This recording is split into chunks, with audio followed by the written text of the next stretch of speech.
Guys welcome to my mini blog. आज चाहिँ मैले ब्लग किन लिएर आएको होइन, यो चाहिँ खासमा भोलि आउँछ फुल ब्लग नै। आज चाहिँ मैले इन्ट्रो मात्रै गरेको। भोलि चाहिँ हामी घुम्न जाने तयारी गरेर छौँ, हामी 4 जना मात्रै। अनि खासमा चाहिँ यो प्लान पहिल्यै घुम्न जाने थियो, तर चाहिँ त्यो ठाउँमा चाहिँ हामी जाने भनेको ठाउँमा चाहिँ हल्ला गर्न नमिल्दो रहेछ के, कम्प्लेन आउँदो रहेछ। अनि त्यही भएर नजाने भनेर ठाउँ मात्रै क्यान्सल गरेको। अनि अरू साथीहरू चाहिँ नजाने भनेर सबैजना रिसाए। अनि त्यही भएर केही छैन, हामी 4 जना मात्रैको छुट्टी मिल्यो। अनि यतिकै हावातालमा गइदिउँ न त, नजिकैको पार्क, घर नजिकै घरदेखि अगाडिको पार्कमा गएर खाना बनाएर खाने प्लान छ हाम्रो। अनि त्यही भएर चाहिँ अहिले हामी सबै 4 जना मिलेर खाना बनाउँदैछौँ, भोलिको लागि तयारी गर्दैछौँ। बनाउनु मिल्ने चाहिँ हाफ जति ग्रेभीहरू आजै बनाउने, फ्राईहरू चाहिँ भोलि गर्ने, अचारहरू भोलि बनाउने भनेर। अनि मैले चाहिँ इन्ट्रो मात्रै गरेको, फुल भिडियो चाहिँ भोलि नै आउँछ ल, हेर्दै गर्नु लास्टसम्म। के कसो लाग्छ कमेन्ट गर्न नबिर्सिनु ल गाइज।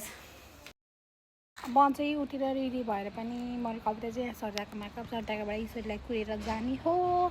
तर ईश्वरी कति बेला आउँछ थाहा छैन। हामीले सबै सामान रेडी बनाएर साइकलमा जाने हो। अब हामी त्यस्तो रिस्क परेन, आफ्नै गाडी छैन, अब साइकलमा घन्टी बजाउँदै भन्दै जानुपर्छ। तर जाने चाहिँ कहाँ हामीलाई पनि थाहा छैन र अहिलेसम्म। साइकलमा जाऊँ, जानेर बाटो भेट्ने त्यहीँ बस्नु भनेर हिँडेको।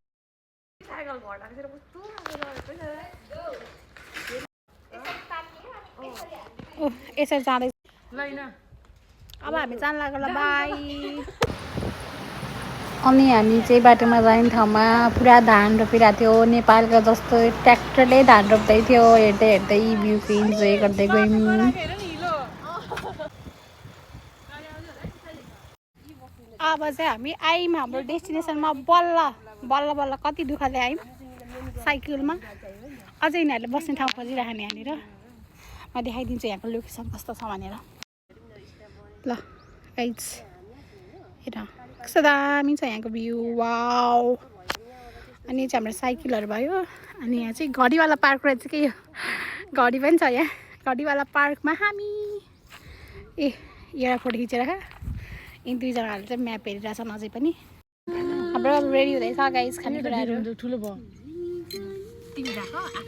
आइसक्रिम, सुन्तला, कोक अनि बिउ।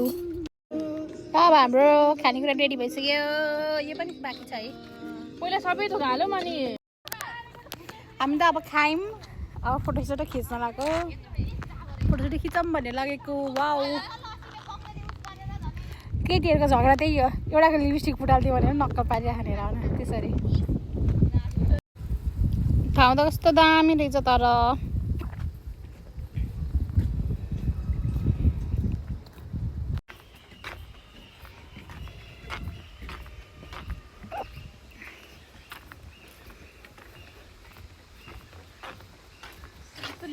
अनि यहाँनिर चाहिँ स्टिल के अरे पोखरी पनि लभ साइनको रहेछ। अनि यहाँ चाहिँ कस्तो धेरै माछा रहेछ। अनि यो चाहिँ कस्तो दामी पुल, ठाउँ पनि दामी रहेछ के। अनि मलाई फेरि बाडुल्की लागेर के भएको, मलाई बाडुल्की लागेर के भएको थाहा छैन। हेर न फेरि म माछा देखिन्छु कि, ए माछाहरूले आमा गरिरहन्, यिनीहरूलाई भोक लागेछ क्या हो कि गरिरहन्। ठाउँ पनि दामी छ कि, वाह कस्तो राम्रो ठाउँ। अनि चाहिँ त्यहाँनिर एउटा जापानिज हुनुहुन्थ्यो, उहाँले चाहिँ हामी 4 जनाको भिडियो फोटो खिचिदिनु भयो मेमोरिजको लागि। आज हामी यति रमाइलो गऱ्यौँ, दामी दामी फोटोहरू खिच्यौँ। अनि हाम्रो क्यामेरा वुमन भनेको चाहिँ ईश्वरी हो, ईश्वरीले चाहिँ दामी दामी फोटो खिच्यो। अनि यहाँ चाहिँ इन्जोय गऱ्यौँ मजाले होइन। फेरि आउँछौँ। यत्रो दुःख गरेर साइकल चलाएर आएको, यति वर्थ इट भयो नि। यहाँ आएपछि यति पिस भयो त्यो हामीलाई मात्रै थाहा छ।